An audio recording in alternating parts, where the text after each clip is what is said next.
The world is crawling with worms, from the soil to the water, from the deep sea floor to the glaciers of Alaska. They're even wriggling inside some of us. To many people, worms are simply repulsive. Yet in a strange twist, these lowly creatures are turning out to be valuable allies to all mankind. The strength of the animal is its simplicity. Worms have helped scientists solve one of humanity's greatest puzzles. The worm contains the secrets of life. And they're helping us combat parasitic diseases that afflict over 1 billion people worldwide. Clearly, we are understanding more about how the immune system works by learning about all these parasites. And without them, our world would fall apart, literally.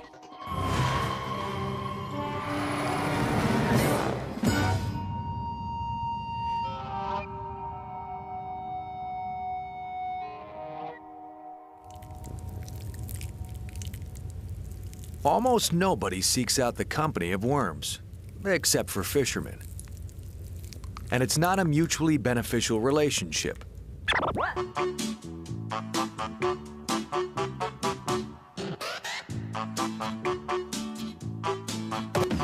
For many of us, even the sight of these wrigglers provokes disgust. They came from everywhere. Millions of writhing, seething creatures oozing out of the mire to feed on human flesh. Squirm, a new experience in pure fright.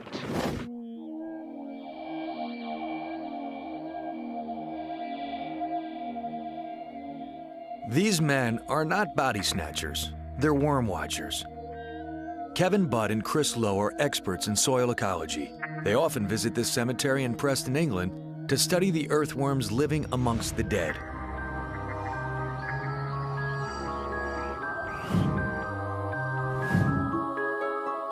Worms account for over 2/3 of all creatures that dwell underground, and their impact on the ecosystem is huge. A good reason for the scientists to take a closer look.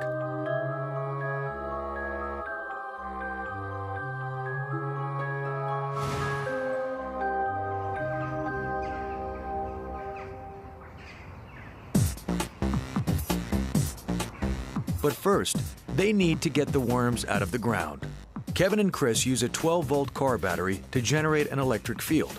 This pushes the worms to head towards the only way out, the surface.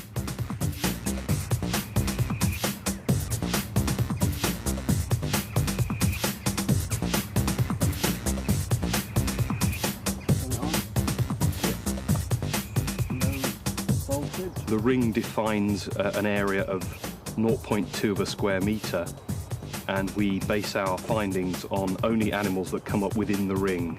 Anything that comes up outside is not counted.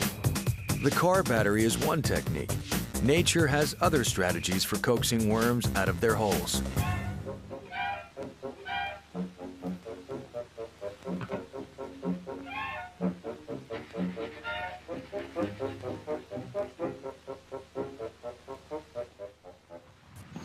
Birds tapping their feet on the ground, it's thought mimics rainfall, and this brings the worms to the surface. This particular method with the electricity going through the soil is a bit more extreme, and really they're trying to escape from something that's really quite painful to them.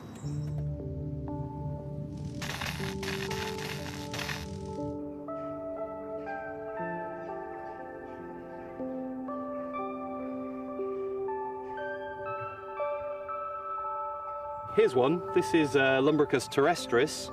This is the largest earthworm in Britain. This is a deep burrower and one that can go down to 2, possibly 3 meters. I'll put it into the water to stop it being stressed.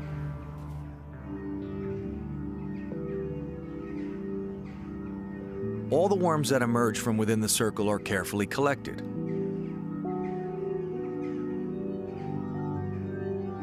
We then weigh the earthworm, so we know its mass, we know how big it is, and we can relate each earthworm back to its particular burrow. The team makes cast of each worm burrow using synthetic resin. In a couple of days, once the material is dried, Kevin and Chris will be able to see just how extensive these worms' underground network actually is.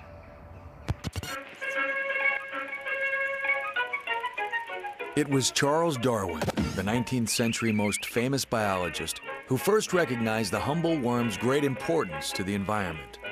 He became obsessed with earthworms, studied them by the thousands, and published a seminal work on their natural history. Within it, there are lots of things, some on earthworm intelligence, these days we dismiss. But other things, earthworm ecology, their actions on the soil, still regarded by many to be really, really important, can't be ignored. Darwin proved that though earthworms have no eyes, they are sensitive to light, that they cannot hear music, but can feel the vibrations made by a piano. He also theorized that worms play a key role in regenerating and displacing soil. To study this, he thought of a simple experiment. He placed a millstone down on a patch of earth in his garden. Then he waited and waited for the worms to make the stone disappear. Darwin thought, given time, the worms were capable of shifting huge quantities of earth. He realized that when a worm digs a burrow, it actually swallows the earth in front of it and digests it by means of a special gland. He postulated that all the vegetable mold in the country, that is to say, all the soil enriched with decaying vegetable matter, had probably passed through the worm's intestines several times. He came to the conclusion that it was his vegetable mold that was responsible for the burying of these monoliths. In other words, it was worm-worked material that was taking these things down into the ground. Darwin's findings were not generally accepted until the 20th century, but laid the groundwork for today's worm scientists.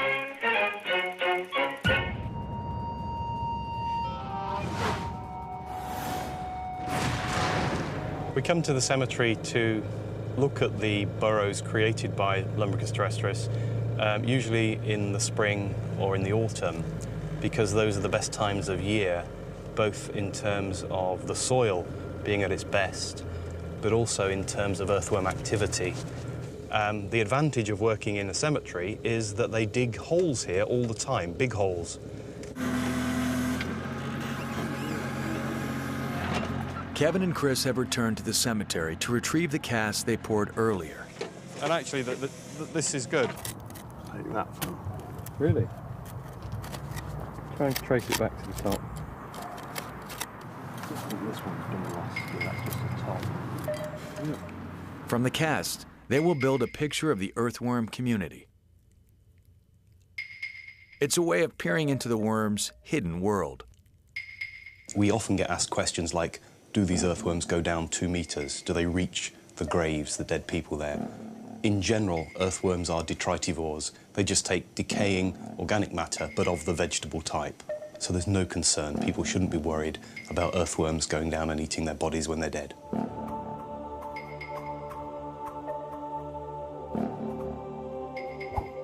Worm burrows are like bachelor pads.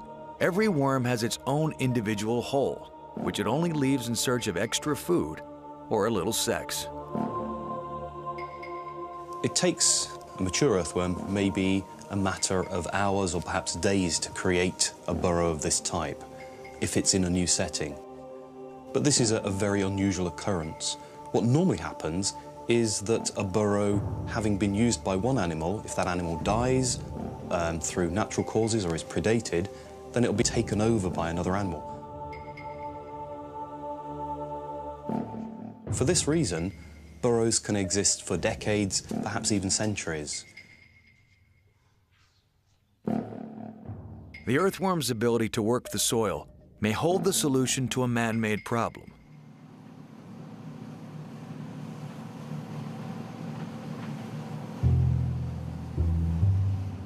Decades of industrial farming methods have badly damaged the farmland in many areas of the world. Clearing, irrigation, the use of pesticides and fertilizers have destroyed life in the soil and stripped it of its nutrients. The earth becomes powdery, prone to erosion, and incapable of supporting crops.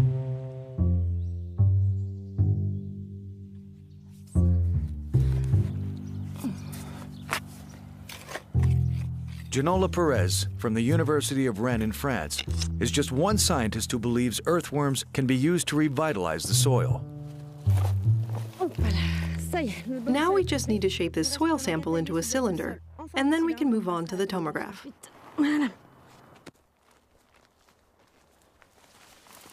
Why are we looking more closely at earthworms than at other organisms? Because they represent the majority of the soil's biomass. In a hectare of meadow, you'll find 1.5 tons of worms, but they are also strongly affected by environmental factors, and especially by farming techniques. And so we increasingly need to study these organisms to be able to judge the quality of our soil. The number of worms in a soil sample, their size, and the density of their burrows is a measure of how healthy the soil is. Using this ultrasound scanner, Ginola can see into the worm's hidden life with astonishing accuracy. Now we're looking at the block of earth we extracted earlier. More precisely, we're looking to see how porous it is. Anything that appears in black is a hole made by an earthworm. Close to the surface, the smallest worms have built a dense network of horizontal burrows, while the larger worms have dug tunnels plunging far deeper.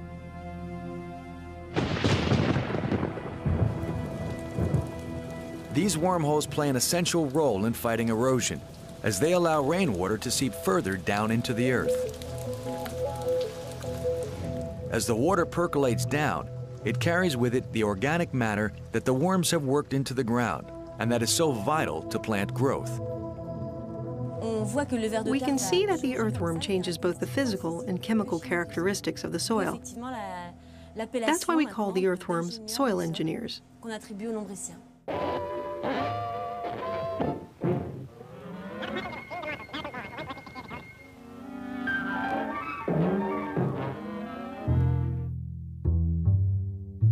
Ginola's work shows that healthy soil is dependent on a thriving worm population, and that all hinges on one of the strangest mating rituals in the animal kingdom. If you've tried more than once to quit smoking, you know it's a challenge that's not for sprinters. If only you could manage to stay on that quitting road. Discover prescription Chantix.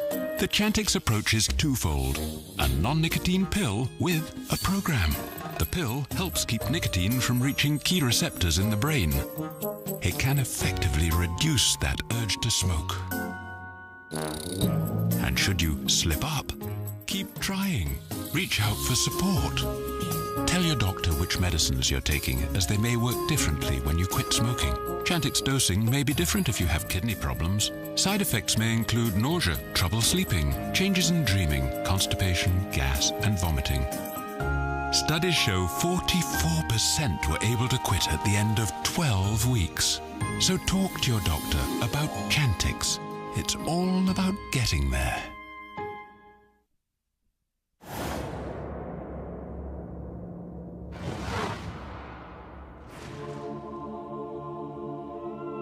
Wormologist Chris Lowe and Kevin Budd are studying the mating habits of earthworms. I can see one. Here. I think they're mating. Lumbricus terrestris is one of the only earthworms that mates on the soil surface. The two animals come to the surface, keep their tails in their burrows, come together, and will stay copulated for 2 or 3 hours as they exchange sperm. Earthworms are hermaphrodites. They have both male and female sex organs, both of which are active simultaneously. But the worms still have to mate for fertilization to take place. If for some reason they're disturbed, perhaps a predator comes along, they can rapidly retreat back into the burrows and avoid being eaten.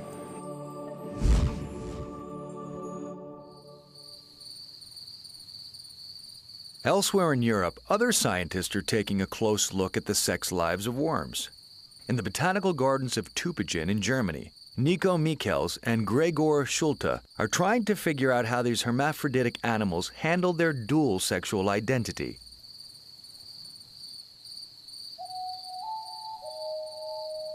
We have a copulating pair here.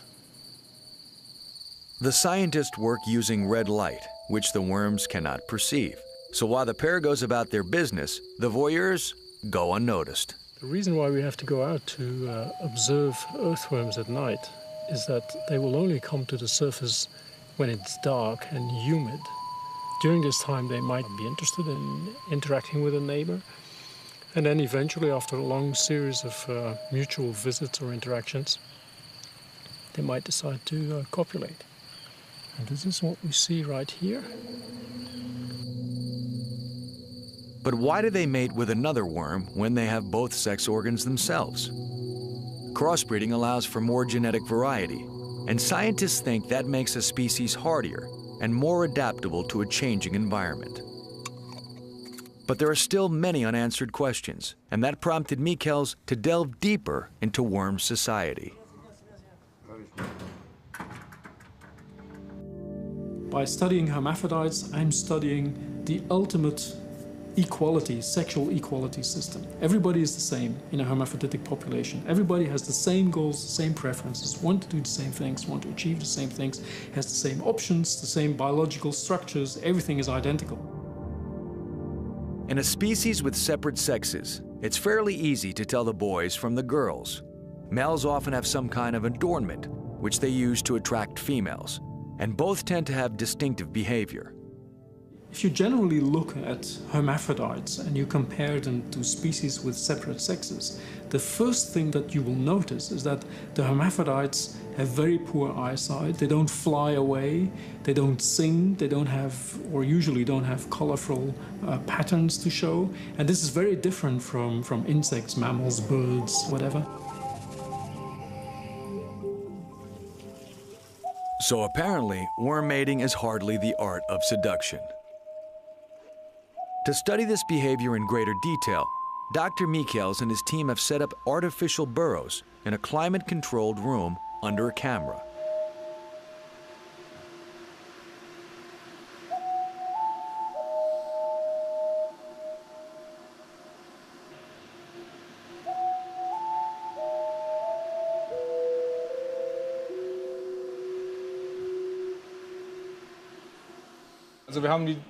We've set the air-conditioned room in such a way that the earthworm's day-night rhythm is inverted, so that we can watch them mating in the daytime.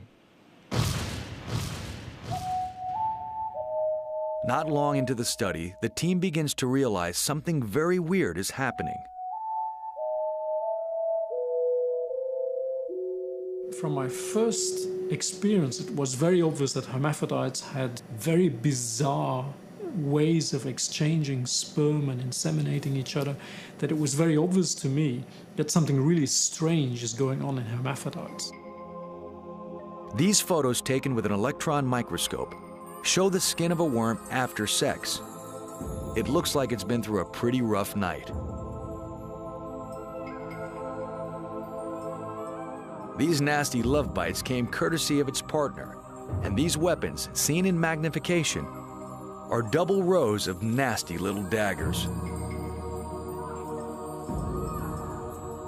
Both the worms have these weapons, and each tries to use them on its mating partner to force them into the female role. All individuals in a population of hermaphrodites will prefer to take up the male role, at least initially, and this means that you have basically not a population of individuals of two sexes, but basically when it comes to mating, it's a population of males, where everybody's trying to inseminate everyone else, and nobody's not too much interested in playing the female role all the time. Yet it's females who lay eggs and allow the species to continue. Nico Michels thinks that this power struggle is having a detrimental effect on worm species as a whole. This escalation has slowed down the evolution of hermaphroditic groups much more than in separate sex groups, where there is also sexual conflict, but not to the same extent.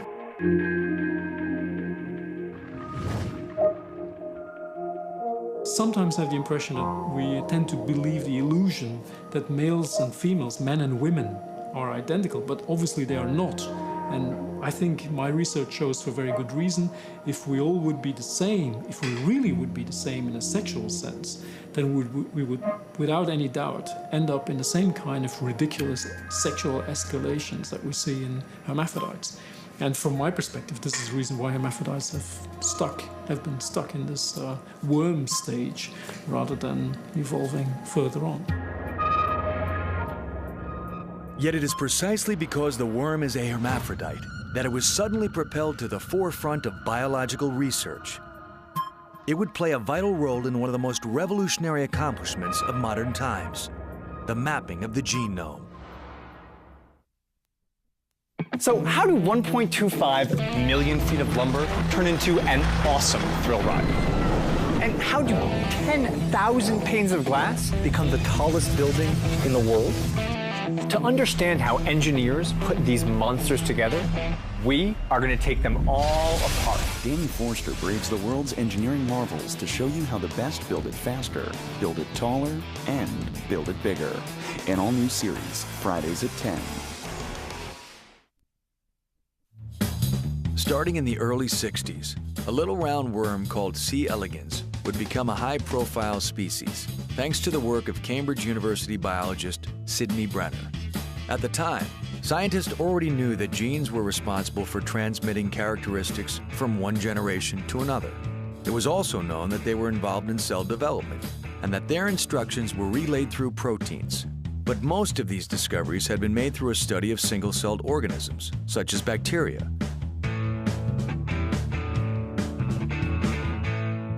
Sidney Brenner believed the next step was to look at how genes control the development of more complex organisms. Although we understand now how genes make molecules, we don't know how genes make hands.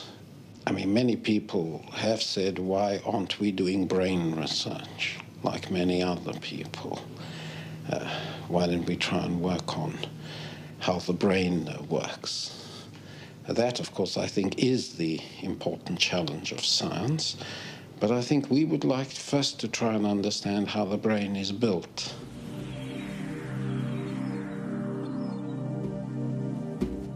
But Brenner needed a laboratory animal to work on. He started with the fruit fly, already familiar to geneticists. But for Brenner, it didn't fit the bill. Its legs, wings, and eyes made it too complex, so he looked for a simpler animal, something whose behavior and anatomy would make it easier to study. He started to consider using small worms.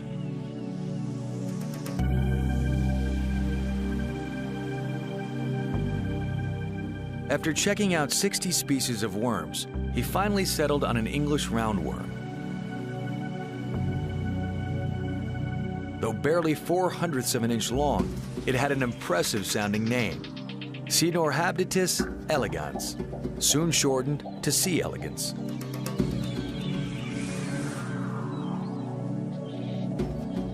These little worms make for great test subjects. Easy to maintain, they eat only bacteria.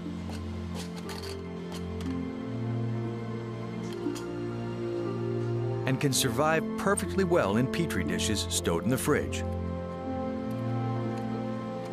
The strength of the animal is its simplicity.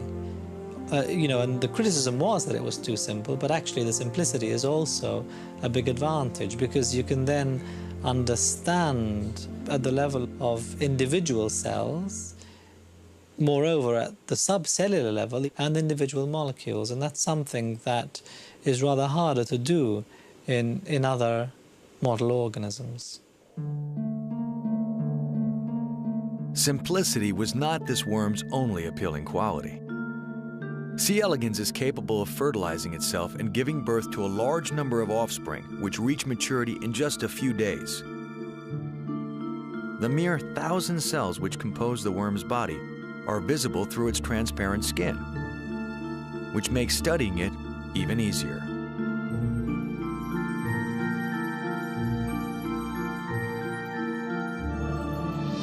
Brenner and his team set out to make mutant worms, whose genes could be manipulated to show their impact on the worm's development and functions. Over several years, the worm's genes were methodically broken down into their component parts. Using chemicals and radiation, the scientists accomplished this task, creating whole new generations of oddballs. So the early mutants that were identified were really very, very poorly. They were very sick, they were very uncoordinated. And what that meant is that they were very obvious. You could spot them a mile away that something was wrong with them. The biochemists carried out extensive experiments on the worm's chromosomes. And these manipulations gave birth to all sorts of weird creatures. Dumpy got his name from his abnormally short, squat shape.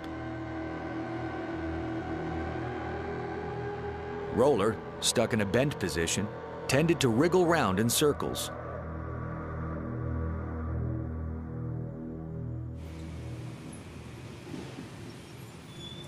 When geneticist John Sulston joined Brenner's Project C team, he knew nothing about these tiny worms. But they seemed to him perfectly suited to meet Sidney Brenner's goal: to understand how DNA pilots cell development. The central thing is mutants that allow you to pinpoint some defect in the animal. Then you can go back into the genome, find the defective gene, and then you say, ah, this gene now is used in this process, and then we can figure out what's going on. Brenner meticulously recorded how each mutant gene affected the worms. After 8 years of hard work, he managed to identify 550 of C. elegans' 20,000 genes. This was the first step toward mapping a genome. At the same time, the worm's anatomy was also being scrutinized. Using a machine with a diamond cutting blade, researchers sliced C. elegans into extraordinarily fine cross-sections, severing a worm just 0.04 of an inch long into 13,000 slices.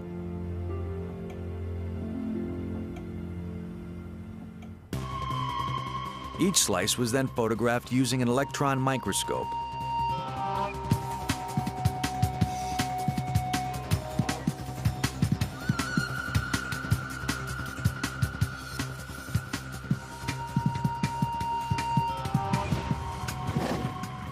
And this meant that one could trace through and discover in 3 dimensions the complete nervous system.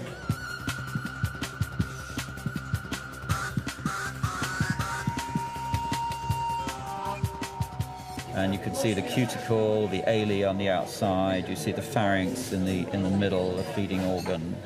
But very particularly is this region labeled nerve ring here. And that's very important because this is it's like the brain of the worm. That's where the thing thinks whether to go forwards, backwards, and when to eat, and so on. John Sulston would soon focus all his attention on the C. elegans nervous system. For a biologist of the time, there was no finer challenge. When Sulston started on this work, the scientific community believed that worms hatched from their eggs were their nervous systems fully formed. Not so, Sulston discovered.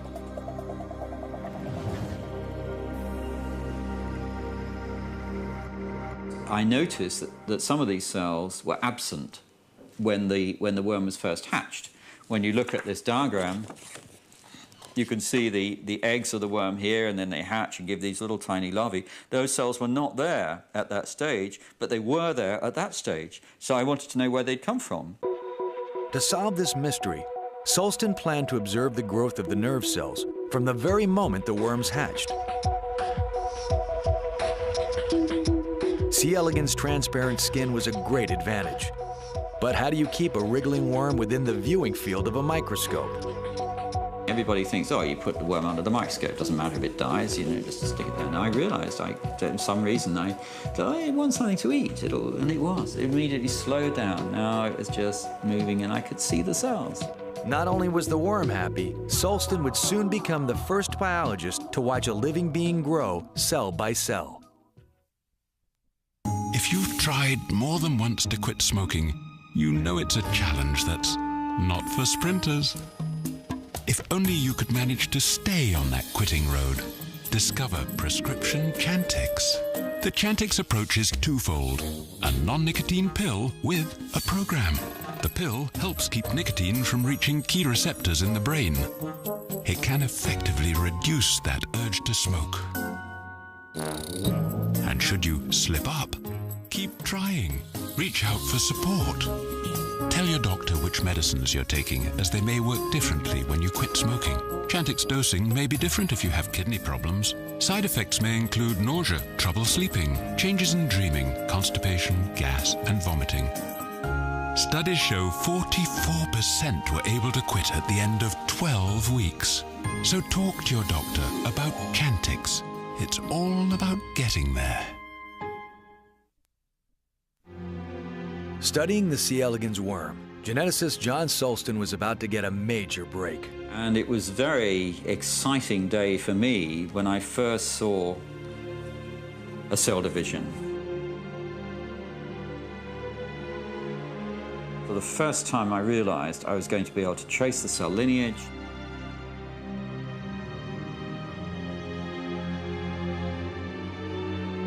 From that point, Sulston was bent over his microscope day and night, following the growth of each of C. elegans cells from birth to maturity. Once he identified a cell, he didn't let it out of his sight. He took endless notes in a kind of graphic shorthand, recording each cell division minute by minute.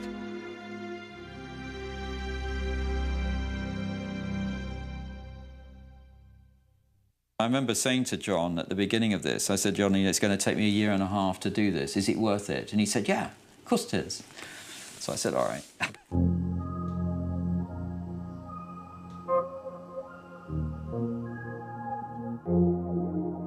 And here you see the result of that. Eventually, I was able to follow the division of a whole set of precursor cells here through a repetitive pattern. Each one divides in more or less the same way to produce a set of daughter cells. For the first time in the history of biology, the cell lineage of a living being had been mapped out in its entirety, providing geneticists with a precious tool for future research. In the course of this task, John Sulston noted an unusual phenomenon. A certain number of cells, 131 to be precise, were born and died without dividing. I just realized that cells were disappearing. And I realized that actually they were disappearing not sort of gradually, but in a very distinctive manner. Sulston suggested it was due to a genetic program that governed the life and death of the cells. And he was right. The same phenomenon occurs during the growth of a human embryo. For example, hands are webbed at first, before the cells of the webbing die, allowing fingers to appear. This programmed cell death is a key part of the development of all living beings. Discovering the role certain genes play in determining whether cells live or die was to lead to far-reaching medical advances. These genes turn out, in a number of cases, to be important in the human body. And we find that the homologous genes in our cells can be involved in, for example, neurodegeneration, where cell death is started inappropriately, can be involved in cancer, where you don't have cell death when you ought to, so the cancer grows, you know, because it's no longer subject to that control.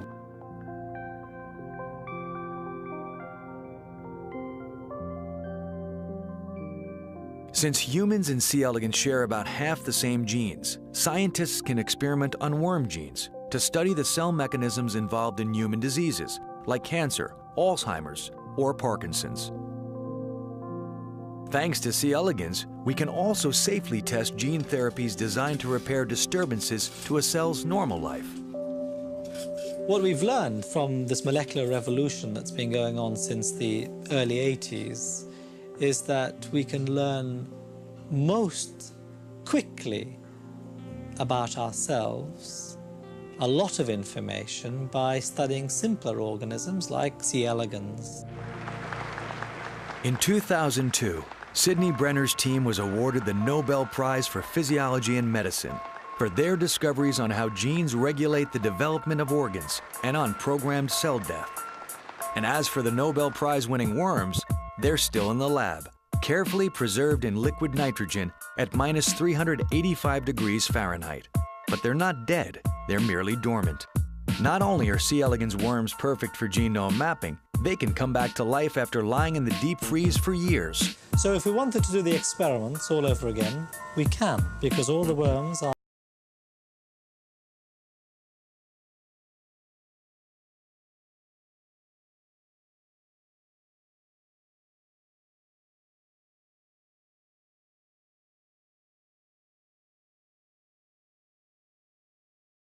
again.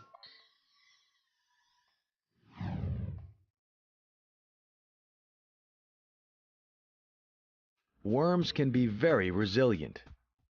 This ability to alter their metabolism is just one of their survival skills. In fact, worms can survive in the most unlikely places, even inside the human body. Worldwide, over 2 billion people are infested with parasitic worms. A successful parasite makes sure that the host lives as long as possible, and they gain the maximum amount of time to reproduce and to continue to contaminate the environment. Parasitic worms produce extraordinary numbers of offspring, as many as 200,000 eggs a day. They need this huge number of offspring to ensure their survival, as the journey from egg to adulthood is long and hazardous. As soon as a larva hatches, the countdown begins. It must find its first host within 2 days or die. Once that mission's accomplished, it will wait, sometimes for months, for a more permanent host to come along. Then someone will step in water and be infected that way, or a fly will deposit the parasite on someone's skin, or it will find its way into a human by means of a glass of water.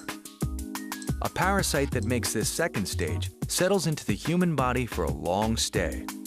The next task is to find a way to release its own eggs so that the cycle may continue. Even if you were a science fiction writer, you could not come up with something so amazing. You know, it's really quite fascinating. It is quite fascinating.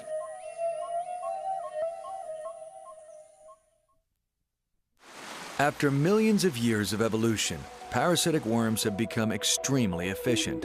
They can remain hidden within a human body up to 20 years.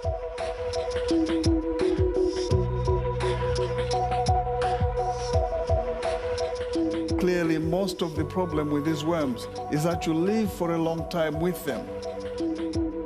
And therefore, it's the debilitation, the lethargy, that is more of an issue, because then you cannot be as productive. Parasitic worms cause serious diseases which devastate entire communities. In some African villages, for example, the majority of adults are struck by blindness caused by larvae of certain threadworms. These tiny parasites can bring whole villages to ruin.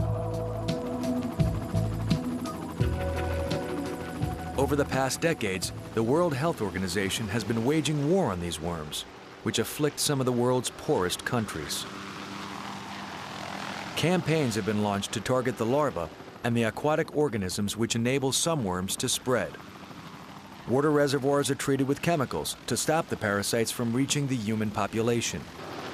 Some worm species have been almost entirely eliminated. Unfortunately, others are managing to resist. One of the most sinister of these is the schistosome. Schistosomes use snails as an initial host. No chemical can kill the snail without also killing the local fauna. So the parasites thrive in the first host and spread effortlessly to the second, humans. Here they've developed a lethal advantage. Schistosomes are almost perfect parasites in that they live in the blood system of humans where they should be attacked by the immune system, but they do not. The schistosome can settle in the human body for long periods because it somehow eludes the immune system's surveillance.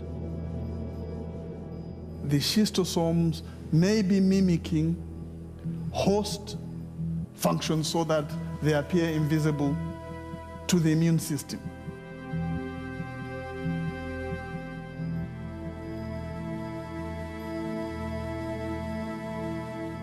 But how does the parasite manipulate its host in order to ensure its own survival? Frederick Thomas, an expert on parasites, has studied the biological mechanisms of a nematomorph worm known as Paragordius tricuspitatus.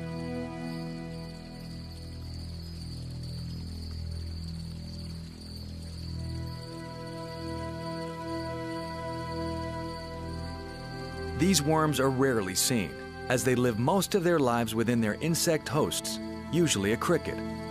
They only emerge when it's time for them to reproduce, which they have to do in water. Thomas decided to use this worm as a model to research how parasites function.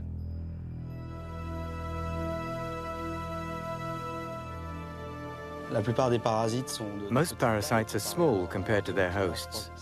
Here it's easy to tell that we're dealing with a macroparasite, a very large parasite.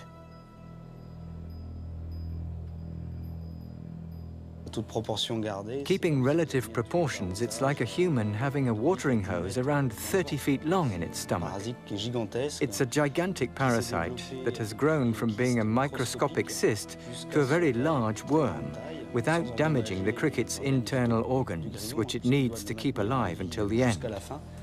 And so it's only at the very end that it will change its host's behavior, forcing it basically to commit suicide by jumping into the water.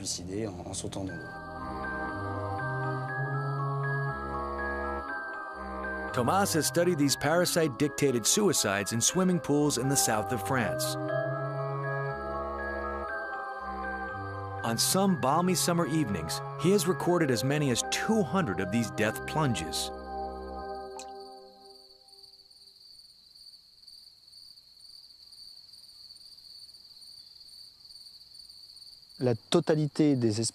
All species of nematomorph worms need water to reproduce.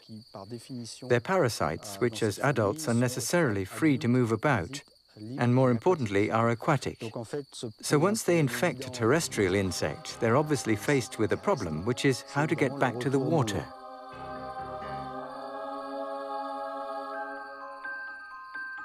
Before working its way out of the cricket's abdomen, the worms must first propel the insect into the pool, something crickets don't normally do.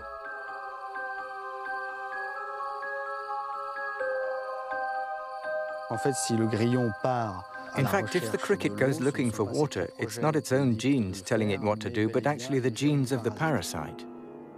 How can a worm, little more than a simple tube, possibly take control of a more advanced creature like an insect? Using the most sophisticated tools available to a molecular biologist, Thomas discovered that an infected cricket's brain produced twice as many neurons as that of a healthy cricket, and that's not all. One of our most surprising discoveries was the existence of apparently mimetic proteins, proteins that are produced by the worm, but which are structurally similar to those we know to belong to the insects. The worm has the ability to replicate the cricket's molecules, modify them, then send them back to the cricket. Following these forged instructions, the cricket begins behaving erratically, leaving its natural habitat and heading to the water.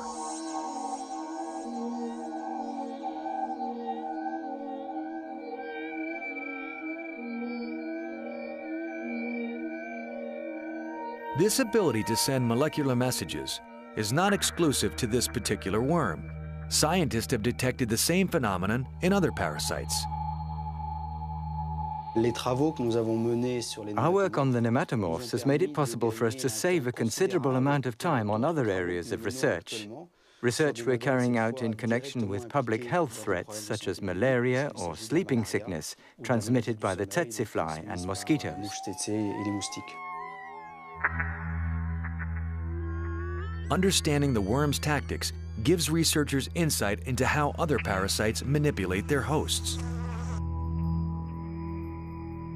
The most deadly of them, the malaria parasite, kills a child every 30 seconds in Africa. The parasite is not a worm, but it operates in the same way. It modifies the behavior of its host mosquito, pushing it to bite the victim which suits the parasite best. Once it is installed in the definitive host, a human, it is thought that the parasite causes the person to give off a substance which attracts other mosquitoes. In this way, the parasite can easily be transported to other victims. Knowing what the parasite's strategies are is the first step in being able to invent countermeasures.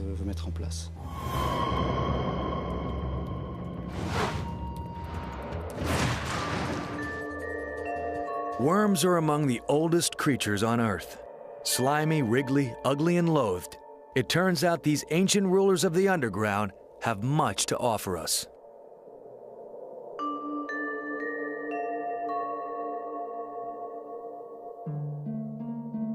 The worm, even though it only has 1,000 cells and even though it's only 1 millimeter long, contains the secrets of life. And its capacity to regenerate our soil has earned even the common earthworm a new respect. It does appear, indeed, that the worm has finally turned.